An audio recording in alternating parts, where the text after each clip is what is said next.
Viewers, welcome. 2019 has been by far one of the most historic years in the beautiful British Virgin Islands. From a highly anticipated general election, implementation of new policies that help us navigate our way through a very ever-changing economy, celebrating groundbreaking medical procedures, getting our students back to a full day of school, and continually battling gun violence and other social ills. The territory of the British Virgin Islands has shown much strength and resilience through its recovery and development. As you approach the end of 2019 and prepare to transition into 2020, let's take a look at the year in review, in no particular order that is, with 284 Media's top 50 news stories of 2019.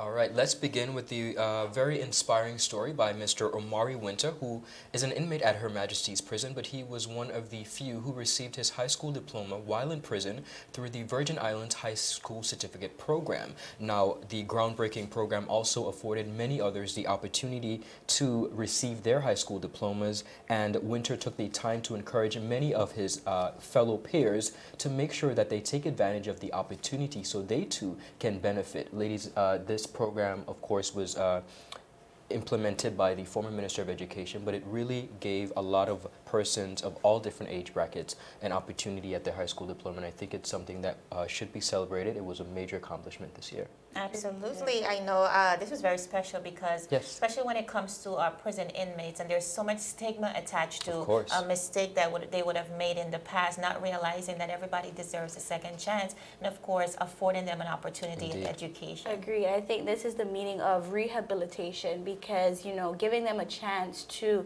a proper life after coming out of the prison. So this is an awesome thing. We love that one. Great. Since the 2017 hurricanes, the government of the Virgin Islands has been in conversation with the UK government to secure a £300 million loan guarantee. This year, a lot has transpired concerning the negotiations between the UK and the local government. The Premier criticized the UK's terms and stipulations that they were being imposed on the territory if they were to accept the loan guarantee. Ben Merrick, Director of the UK Foreign and Commonwealth Office Overseas Territories, voiced his sentiments and disappointments with the Premier's behavior, claiming that back in May, the Premier cancelled his trip to the UK that was organized to discuss that very issue.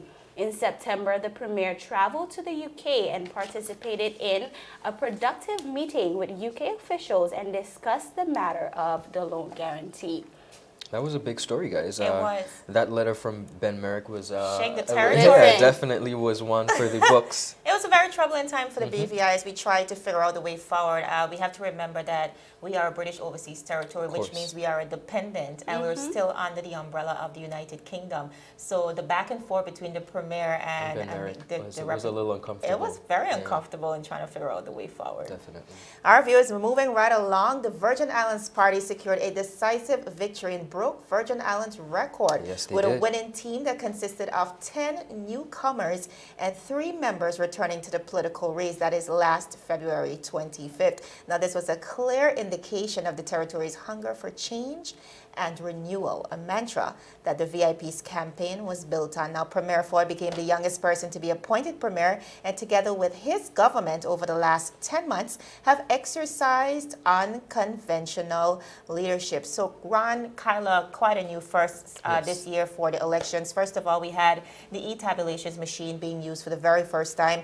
Also, 284 Media, I'm very happy and proud. We were working, man. Oh my God, we were on the ground on every district. Every 1 district through at the polling 9, stations. had 1 or 2 representatives, so we were able to bring the BVI extensive coverage, which we did not sleep during elections. Yes, and they really appreciated that. Now, added to that, we also have had a dynamic 5-member political panel consisting of the beautiful Cindy Roseanne Jones, John Klein, Julian Willock, who is now the Speaker of the House of Assembly, Lloyd Black, and of course the beautiful Angel Cameron. And speaking about that panel, let's go to the winning clip.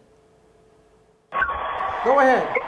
Thank you so much, guys. We have reached to the end of a very long day, and we have the final votes coming in from all the districts, as well as the at-large. Andrew Foy, the winner in the VIP for the first district. Second district is TBIM. You have all of that. Third district, Julian Fraser. Fourth district, Mark Vanterpool. Fifth district, Kai Reimer. Sixth district, Alvin Madura Keynes. The seventh district, Natalia Wheatley. Eighth district, Marlon Penn. And in the ninth district, which was the last district we were waiting on, that goes to Vincent Wheatley with 891 votes. And the at-large votes, I'll be honest with you, I missed one, but the top four are Sharita Castro, 4,778. Neville Smith, 4,694. Shireen Flack, 4,033. And then Mr. Carvin Malone, and I was unable to get that, but they are in the top three. The top four, all at-large seats, have gone to the Virgin Islands party. So there you have it. Thank you so much. Accomplished quite a number of things throughout their 10 months. Too. Absolutely. I know we went to the L-shaped building that was repaired almost immediately, repairs on the West End dock. They also granted long-standing expatriates an opportunity. Yes. Wow, a lot, right? Big. Residency and belongership status, I should say. They launched the 1,000 days, 1,000 jobs, 1,000 days initiative, which also comprised of a big chunk of persons receiving training in the marine industry, which we've been waiting for a very long time. So a lot going on with this government, and most recently we saw them deliver their second budget within a 10-month period. So very ambitious, and Indeed. you know, I know not everybody is going to be proud of what they did or didn't do thereof, but definitely we want to applaud the Virgin Islands government on their efforts so far. Well, I'll tell you this, Jovan, from a reporter's perspective, I am glad that election is every 4 years, because that was a lot. not every year, guys. We'll wait till the next 4 years. It was a bit much, but nevertheless. On to Festival 2019 was hailed as the most monumentous festival celebration as the BVI celebrated 65 years of its emancipation celebrations. Additionally, this was one of the most expensive festivals celebrations, as the committee pulled out all the stops to ensure a memorable festival. We had a lot of fun this festival, Jovan. Kyla had not joined the team yet, but we were literally on the ground every day. And my most enjoyable moment, I think the phrase that I'd never forget was, pick up something and run. Absolutely. We have tons of videos with that too. That's one of the videos that went viral on 284 Media. But just a grand time. I think it was a great comeback. I think for a few years we've had more of a quiet festival. So grand comeback. I know the festival as well on the flip side is being, is to be investigated by the newly formed PAC committee based on the overspending that is being suggested. But overall, we just had a great time, man. It was awesome. And for the individual, the fan that still has our sign and that picked up our sign and ran, we still ran looking away for with it, right? Come on, we know how much you guys love us. So it's cool. Don't go into the new year what we think, man. Just pick up something and run. As he was singing it, man, literally he picked it up and ran it up. Something, so secure your goods. Right. Definitely. Awesome time. Yes. This school year, we were proud to report that a fraction of the ESHS student body returned to the main campus at the Elmore Stout High School. The L-shaped building, which is intimately called by students the new building, was officially opened and renamed in honor of veteran educator Miss Lillian Adarty Turnbull. We just spoke about that.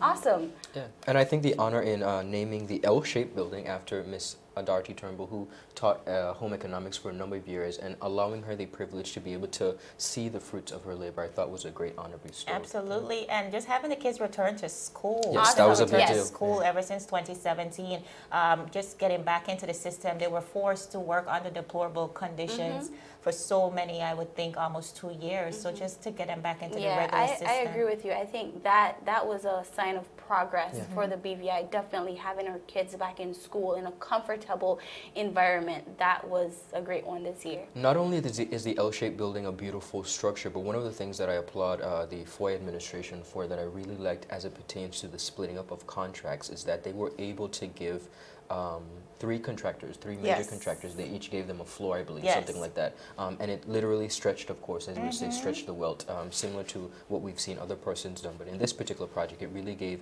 local contractors an opportunity to be a part of the rebuilding process. Absolutely. Yeah. Loved it. Great.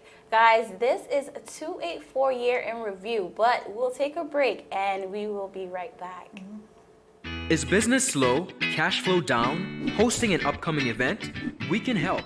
Advertise with 284 Media and take your business or event to the next level by enhancing your present marketing and messaging strategies. Allow our team of experts to create a personalized ad that sets your business apart from all the rest. This could be your business or event. So, what are you waiting for? Contact our marketing team at 284media@cctbvi.com. Advertising with us works. When you need to stay connected with friends and families at home or abroad, the best choice for you is Freedom. CCT Freedom. With the lowest rates in the market, our Freedom plan gives you unlimited calls and texting. Plus, our Freedom One package includes 10 gigabits of super fast, unlimited LTE data and unlimited calls to the BVI, USA, USVI, Canada, Puerto Rico, and UK lines. Why pay for overages when you can enjoy CCT Freedom? Stop by at one of our stores today and speak with one of our representatives to find out more about our CCT Freedom packages. Welcome back, viewers. This is your 284 Media Year in Review. Now, moving right along, on August 14, 2019, BVI Cable TV released a shocking statement accusing BVI Electricity of charging them more for cable poles in comparison to another local telecommunications company. Now, BVI Cable TV, in refusing to comply with those rules and regulations, was summoned to the courts and soon enough served with an injunction to stop operations. Now, let's take a look at what led to all of this. Tell us what led to this reality. Well, we didn't really want to accuse BVIEC of anything. This is something that's been going on for quite some time behind the scenes. We've been trying to negotiate an end to this dispute for probably a year and a half now. Unfortunately, we had to come out to the public and say something because an injunction was issued by the court, which stops us from being able to attach to poles and continue the building out of our network. We've worked really hard over the last year and a half, almost 2 years now, to relaunch the BVI Cable TV product. Our team has worked tirelessly on it. We spent, as I said, millions of dollars, countless man hours, and the situation that it is right now, all of that work has been stopped. And we really don't know how long it'll be stopped for, because once something goes into the courts, it's really hard to say exactly how long it will take. So that had very specific economic and operational realities for us as a company, and that is what precipitated us going out to the public to make a public statement. And damning allegations there. Now, following the post, the BVIEC then released a statement claiming that all companies are being charged equally, and said the reason they reclaimed the BVI Cable TV poles was because they assumed that they were out of operation. They apologized and offered to reassign the poles. Now, with all the back and forth in the public's eye, the premier soon met with both parties and, according to him, had a fruitful discussion, promising a follow-up within a few weeks. To date, viewers, no resolve has come to this situation, and operations, of course, are still on a halt as the BVI awaits the relaunch of BVI Cable TV. Definitely a big story. And on to another one of the largest criminal cases that hit the country in 2019. 25-year-old Nikel Simon and 36-year-old Creighton Brown of the BVI, along with Venezuelan nationals 40-year-old Wilfredo Lopez Vargas and 47-year-old Hoover Morello, were charged with possession of a controlled drug with intent to supply, engagement in smuggling of a controlled drug, and illegal entry. They were caught trying to smuggle cocaine valued at some $3 million. This was the largest bust in our territory's history. And then in October, 22-year-old Khalik Aaron and Anthony Aglo were jointly charged with failing to declare monies at the customs and on true declaration when the deal was found with nearly $1 million at the West End Ferry Terminal. Ladies, the Royal Virgin Islands Police Force has had quite a task this year. Week after week, we see where we are dispensing the weekly arrest blotter, and it is riddled with criminal activity. But this was definitely one that took 2019 by storm. Absolutely. Yeah. The war on drugs and crime is a continuous, it's a tough one, especially for the Royal Virgin Islands Police Force. But we do applaud them, like you said, on their various efforts this year. I think they really clamped down on a lot of things this year. And they were busy. They tried. They failed the big bikes, but you know, we'll get to that. Well, that's another story. Yeah, I had to put it in there, of course. All right. I love it. As the International Business Companies Act 1984 celebrates 35 years since its inception, the financial service industry and the territory at large celebrate Financial Services Week. The week was observed from November 23rd to November 29th. 35 years, that's a long That's a huge time. milestone. Yeah. Our viewers, moving right along, on December 7th, the Bougainvillea Clinic made history in the British Virgin Islands when Dr. Hesketh Vanterpool and his team performed the territory's first kidney transplant. It was historic, heroic, and heartwarming. Now, not only was this the first medical procedure in the BVI of its kind, it also tells the tale of the unlimited Christmas gift between a father and a son and the financial ramifications of patients and the territory as a whole. Now, we have a clip that really chronicles the entire experience. Let's watch.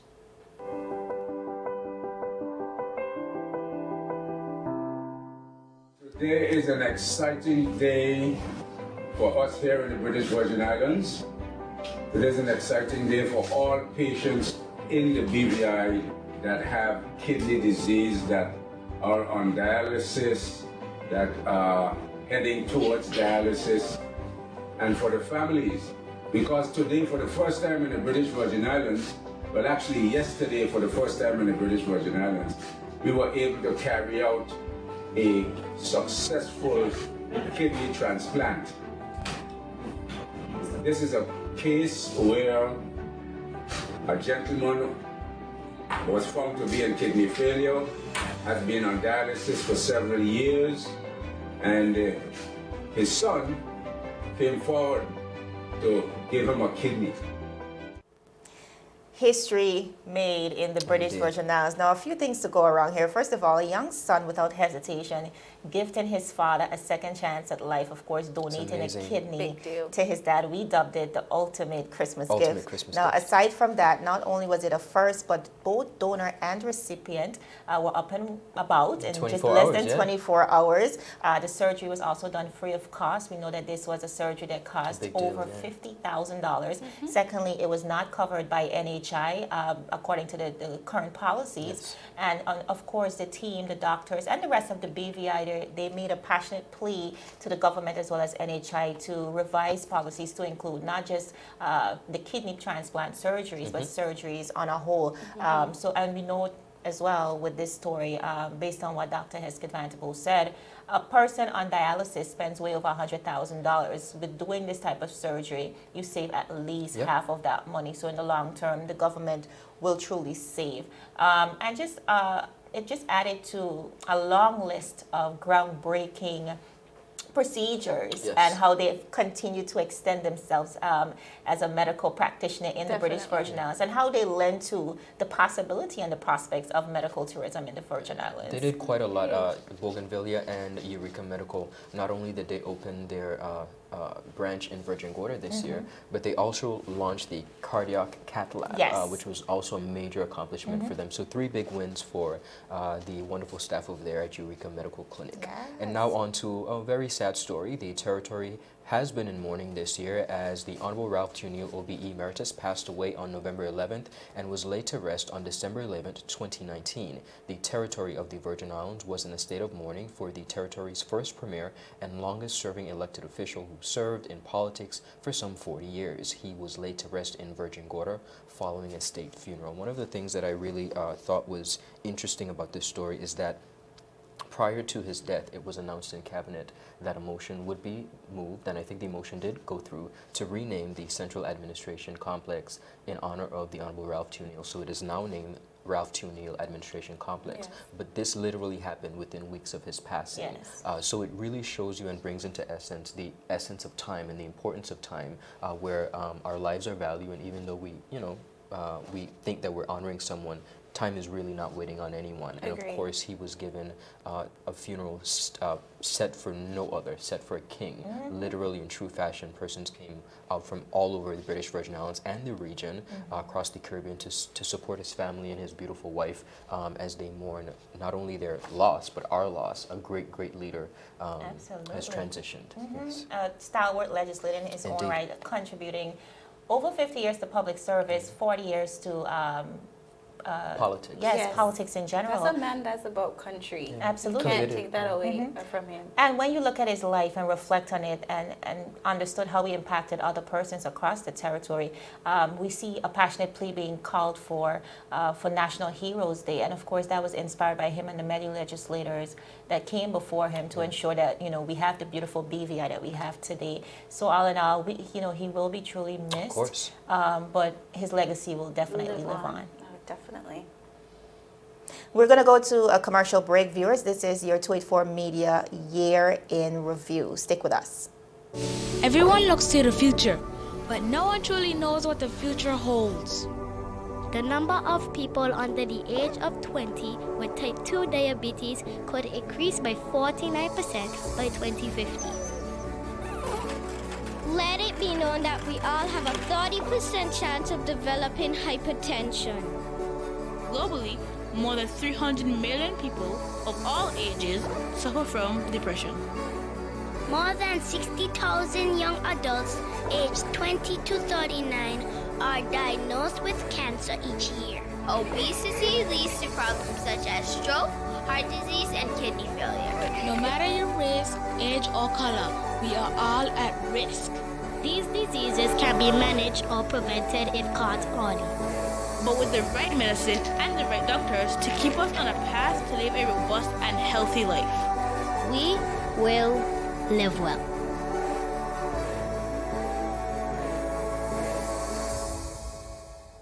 Welcome back, viewers, to the 284 Year in Review. In August, Premier Foy and the government of the Virgin Islands launched the 1,000 Jobs in 1,000 Days initiative. It was reported that more than 200 persons were present to register for this initiative.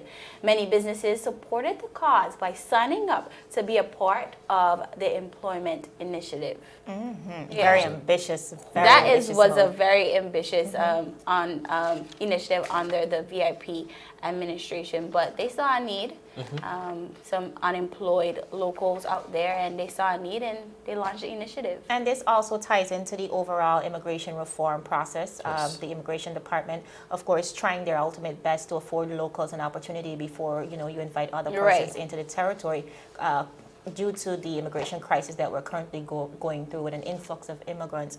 I myself being an immigrant, but I truly understand the importance of securing first for yourself before you give to others as we continue to build the economy. So I just think this was a great move. It was a welcomed initiative. A lot of persons are out of jobs, especially post Irma. So definitely a great one for the territory. But also, we applaud the private businesses that signed up on to be a part of this initiative, because it's not just the duty of the government, but also private enterprises to lend a hand. I think it would have been almost impossible without their partnership. So that's definitely a valid point. And they have been pushing that public-private partnership agenda for a very long time.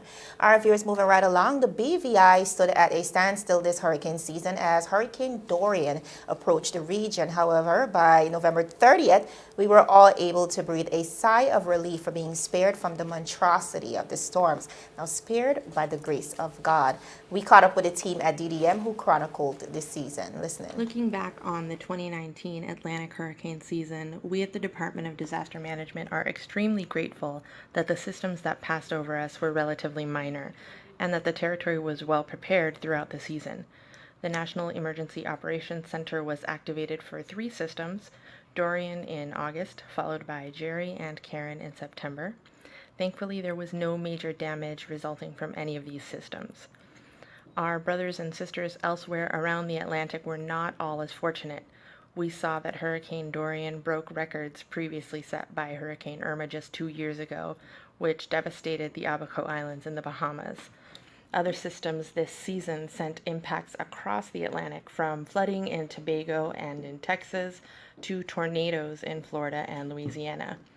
In terms of trends, it's safe to say that climate change presents new challenges for our region. We are seeing that the most intense storms are occurring at greater frequency, and that even with sophisticated forecasting equipment, systems of all intensities are often highly unpredictable. All this means that as a region and as a territory, We all need to work together to be ready for tropical cyclones and other emergencies. Like the beautiful Miss Crystal said, the island of Abaco in the Bahamas was not as fortunate as us here in the British Virgin Islands. They were completely ravaged by Dorian, and the islands were left in a $3.5 billion deficit. 67 recorded deaths, of course, with hundreds still missing. Wow. And of course, Ron Kyla, a devastating memory, very traumatic to last over lifetimes, I believe. Now, one of the things we're proud of is, how the BVI responded to the tragedy. First thing we saw was an essential team under the Deputy Governor's, Deputy Governor Office, yeah. David Archer being deployed. We also saw a team from BVIEC who left the country. And spent quite a while there. Yeah. Absolutely. Spent a while there, of course, lending to the restoration efforts of electricity in the island of Abaco. Before they returned, lights were back on, and of course Abaco on the rebound. We also saw the BVI responding financially. Yes. Most notably, we remember the Rotary family hosting a telethon that raised over $150,000. I also remember RTW making a sizable donations, and many organizations and persons in the territory lending to the cause, because we understood all too well what that felt like. So I think without hesitation, it was easy to do. It was quite, I'll tell you this though, it was quite painful to watch, knowing that what we have been through and knowing that Dorian passed just over us. It was really painful for us to watch. So I'm happy that the British Virgin Islands and our government was able to make a sizable contribution to the wonderful folks over there in the Bahamas. So overall, this season, it was a time of fear. It was a time of diligence. It was a time of reflection, but also a time of thanksgiving for God's unwavering love and mercy for sparing us, because a lot of persons are still in a mode of recovery. And now, ladies, I have a confession to make. On to a story that I think the story drove me crazy. I was so, and I probably gonna get in trouble. We were really on this one though. Yeah, I know, but I think I'm probably gonna get in trouble for this. I was sick and tired of writing this headline. All I was writing, all I was seeing, everywhere I looked was Speaker versus Vanderpool. On the opposite side of the spectrum, like Donald Trump gives me a turn on. Right. Yeah, I love lighting him up in the news because I can't stand him. On the opposite side of the spectrum, I really enjoyed this. I did not enjoy this back and forth. To be honest, I really did. It was very goodness. I was listening. I was good. I was quite like, entertaining. What's next? Yeah. Well, let's get into it. A very popular story this 2019. Speaker Willock versus Vanderpool on March 5th. After winning his seat as the 4th District Representative, Mark Vanderpool issued a public resignation. He then sought to retract his resignation, which sparked an almost 4-month-long legal battle with Speaker Julian Willock. The court saw Willock's bias, also deciding that the resignation was invalid, and Mark Vanderpool was sworn in months after. Once sworn in, however, Honorable Mark Vanderpool then unleashed an attack. In an impassioned speech, the 4th District Representative railed against Mr. Willock and dredged up allegations against Premier Andrew Foy stretching back to the early 2000s. As a result of the ongoing saga, the 4th District protesters protesting the situation lined up out of the House of Assembly with their placards as well as signed petitions, and that was presented to Governor Jasper. I am so happy that story is over. Let's move right along. Oh, God. No, before we even do that, I think it's like what I enjoyed and didn't at the same time. First of all, it was to some extent. I love sensational. Yeah, but I understand. Trust me. Yeah, so it was definitely one of the most unprecedented political moves in the history of the British Virgin Islands. It was quite bizarre the way things happened and transpired from beginning to end. I think residents were just like, "Is this really happening?" Right, but I think it showed the people of the Virgin Islands that at some point, there needs to be some sort of revision to the Constitution. The fact that this went on, and it went on for so long, who is in charge? Who has a say? Who can set the boundary? No one knew. At the cost of the public funds. That was a big part of it. It really divided the territory too. A lot of persons were, back and forth on this situation. And again, it's just crazy how everything unraveled. We wanted what happened in the end to happen from the beginning. I think a lot of persons. So it's really a shame that it had to be dragged on for so long. Agreed. This year, the Premier of the Virgin Islands, Honorable Andrew Foy, launched the Fast Track Regularization Initiative. We spoke a little bit about that earlier. Premier Foy described the initiative as a clear path to regularization. In some cases, residencies, and in others, belonger status, and in most cases, residencies straight to belonger status. A number of community meetings were held to hear the concerns of the people. The initiative was on pause for approximately about a month as the Premier noted some of the concerns that were raised. Fast forward this month, more than 1,000 expatriates have received belonger status and residency status from the Fast Track program. Yes. Kyla, girl, this was one of the most controversial stories, initiative launched by the Virgin Islands administration, party administration. And you talk about division. This was a division in the country. You Yeah, had persons on both ends of the definitely. spectrum who said, you know, it's a good thing to do. And then you had the term indigenous being thrown around so often, and persons really taking, I think, a personal attack on it. I think this year and a lot of harsh, hurtful words. Yeah, I think even me, I felt this felt was a some type of tough way. one to report on because you know you're a local, I'm an expatriate, and I don't feel the hate between us. But when this situation came up, oh my God, it dug up a lot of harsh, hateful words. I think we feel it sometimes, but this year, especially with this initiative, it was a lot of local versus expatriate. And like you said, you don't feel it on a regular basis, but the conversation dredge up a lot of feelings, a lot of words that, you know, a lot was uncalled for. It was just like you said, Jovan. A lot of hurtful things were said in that instance. But at the end of the day, we had a wonderful closure. Just the first batch of 1,500 persons receiving, many of whom I personally think were well deserving. Agreed. And the Premier has maintained that this is his strategy to unite the BVI, especially at this critical juncture where we need all hands on board for us to move forward. One thing I will say, community meetings were held, and I think the fact that the Premier, you know, stepped back and revisited, you know, he listened. And I think people, you have to appreciate that. You have to. Well, guys, I might have to agree with you there. The community meetings, I think they were awesome. I think they were needed. But part of me thinks it's kind of like you holding community meetings and you know, people are airing their concerns and you still went ahead. And this is not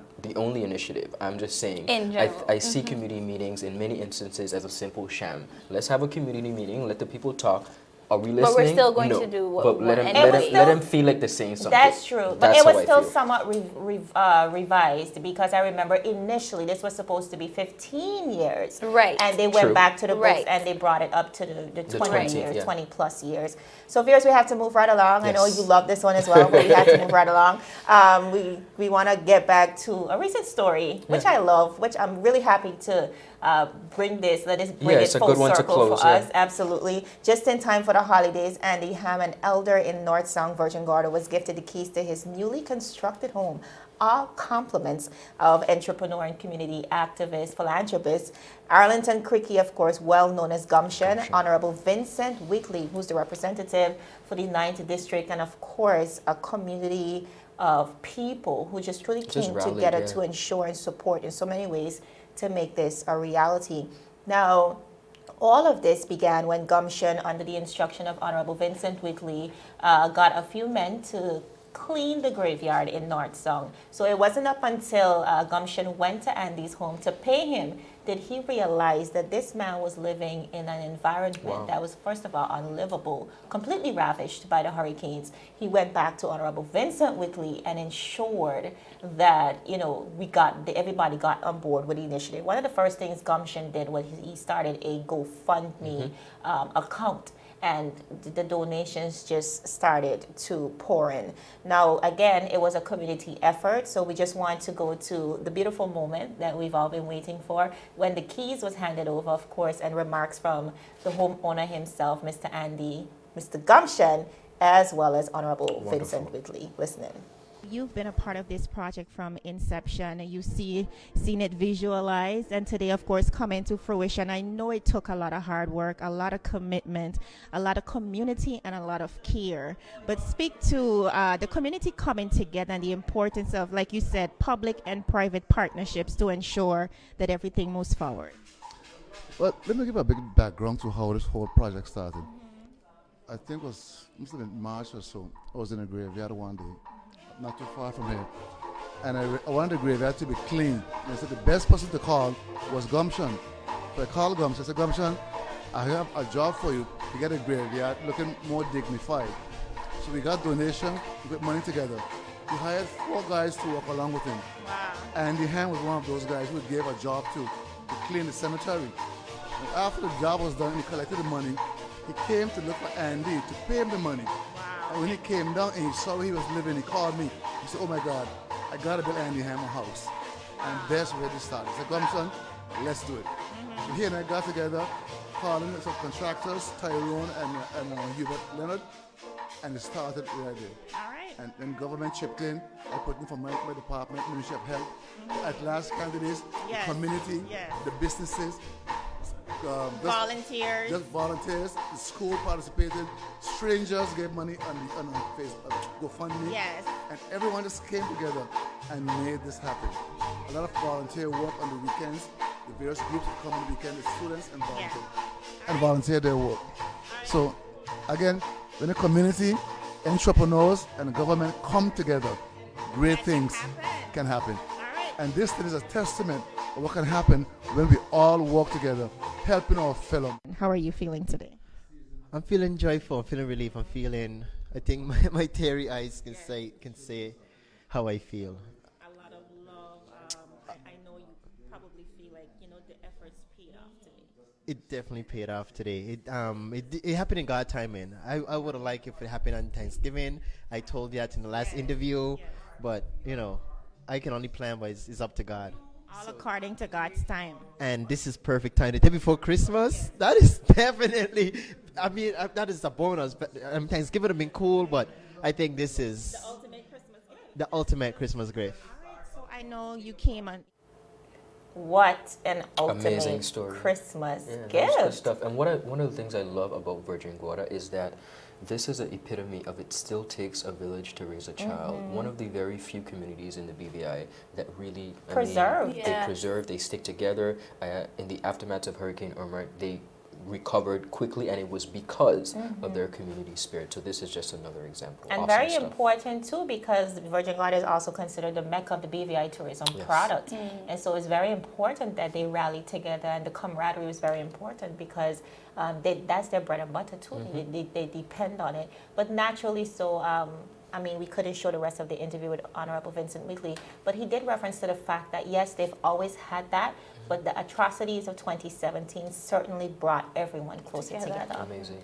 Our viewers, so that's it for our top 15 Top stories. 15. Of course, that's just a We tad bit we still had of a lot what going on. we covered throughout the year. One of some of the others we'd like to mention is the Buju Banton story. Now, of course, Long that Walk was to Freedom. absolutely the biggest show to ever hit the British Virgin Islands, welcoming And it thousands was of a persons. long walk indeed. Yes. It A was. long walk and a long wait. Oh, yeah, we did start a little late, but Yeah. one of the best concerts I've ever been was fun. to. It was a lot of It fun. was absolutely had really, fun. it was at another caliber. It was great. We had Buju fever. I remember everybody was in a good mood. Like everybody. I think the minute he was released, it was just like, a lot Right. of Yeah, excitement. absolutely. And he's made a lot of money touring. I know he's visited a lot of countries ever since. Well, good for so him. that was very iconic for the BVI. Big up to the Chantal promoters. Malone, Chantal Malone, also the promoters, yes, but another big story was Miss Chantal Malone, who won gold this year, and the BVI athletes did a tremendous, job. They represented the territory. Chantal Malone, Eldred Henry, and Karen McMaster, as well as Ashley Kelly. We call them here the Fantastic Four. They did a really, really good job. And a lot of them honored recently at Yes. the Gala Awards as well. We also had very sensational, probably the biggest story to ever hit Tweet 4 Media, the story of Lolita Calendar, the young lady from Guyana. That story. Ron, relax. The young lady from Guyana, who of course came to the BVI, faked an HIV test, or had someone impersonate her to do an HIV test. Of course, was caught red-handed and essentially sentenced to 6 months in jail. That one went viral because took up a lot of our newscasts. absolutely, and, it was just crazy. Like, It was just crazy. Of course, we also had the H. Laverty Community College President, Mrs. Judith Vanterpool, resigning, making way for Dr. Richard Georges to have been assigned the youngest interim president at the H. Laverty Community College. So quite a lot. We're seeing a lot of youngest this year. Yes. Awesome. The millennials are coming forward now. And then a recent story, of course, where Charlene Dabrio was one of the earlier ones, but Mr. Stacy Mathar and Peter Haycraft were honored with the Queen's Honors List 2020. We know that they've all done significant work within their particular areas, but another example of younger persons coming to the forefront and being honored for their amazing work. And then we also had Mr. Sparrow, iconic musician from the Caribbean, of course, coming for Tico's 40th or 50th? 50th anniversary. Tico Lipso. That was on the same night as some other some other event. Dexter Dabbs. But definitely a successful event. I mean, he's an icon. And I remember Ron interviewed, and I'm like, wow. Very pleasant guy too. Wow. So overall, we had quite a healthy year of content here at 284 Media. I should say our very first full year of news, of course, media in general. And we just want to thank you guys for sticking with us, for supporting us, for meeting us, for congratulating us in public, showing the a lot words of of love, encouragement. And just overall, a lot of persons have contributed content as well, trusted in our brand to deliver honest and impartial news. And we're just truly grateful that you stuck with us through 2019. And of course, as we step into 2020. With a new addition to the team. Of course. What a new addition to the team. Well, that should have been a story. No, but I'm happy. That should have been a story. Yeah, I'm happy to be here and to be stepping into 2020 with you guys. And it's not just a new year. This is a new decade. So a lot of great things coming in January. We can't give you guys too much, but a lot of drops in January. So you definitely can look forward to that. But overall, on behalf of the team, our production team, who has worked feverishly, so hard, behind the scenes, and you don't get to see them, but it is a young and talented millennial team who are cover a wider spectrum of skills, and I mean, we could not do it without them. They really, really are the glue, and we thank them so much. And of course, the rest of the staff and management of Team 284 Media Team CCT. Indeed. We really do applaud everyone, and we want to wish you a continued happy holiday season. Definitely. And of course, as we step into the new year tonight, tomorrow, just all the best, all the best. Happy blessings. New Year, guys, from us. Happy New Year.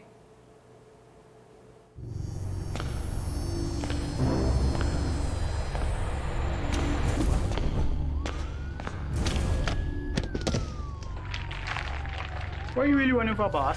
You could have bust a hole in your head. But see, with the competition, which means you're about to bust a hole in your pocket. I could get my modem, please. Anyhow, I got something huge to show you. I gotta be sick in your head. The whole on, string bean. Taking a kind of party. Check this. That's LTE1 for just about everyone. LTE2 for you and your boo. And hold on. Bam! Rate so low, you feel like you're free. That's LTE3 for you and the whole family. Save even more on your internet with new pricing from CCT. Get LTE 2 now for only $149. Get LTE 3 for the new low price of $189. All packages are unlimited, so there's no overage charge. You don't have to run into Chaz for savings. Just stop by our store and sign up today. Come on over to CCT. Life Unlimited.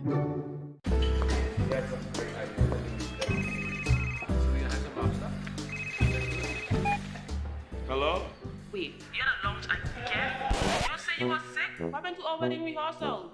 No, babe. I'm actually watching the news right now. Take a listen. Topping our newscast today, UFOs seen around Tortola Pier Park. And District 3 residents outraged over no water supply. They simply cannot bathe. These and more stories when 284 News returns. All right, babe, just get some rest, take 2 Advil, and I'll see you later. Bye. Okay, honey. I see you later. I love you. It's clear to see that Coconut Lounge is a place to be, the coolest cocktail lounge in the British Virgin Islands. A lounge like no other, with welcoming, professional service, and a breathtaking ambiance. Not forgetting a diverse selection of wines, beers, and signature cocktails. Cozy, comfortable, contemporary. Coconut Lounge at Tortola Pier Park. Visit us today.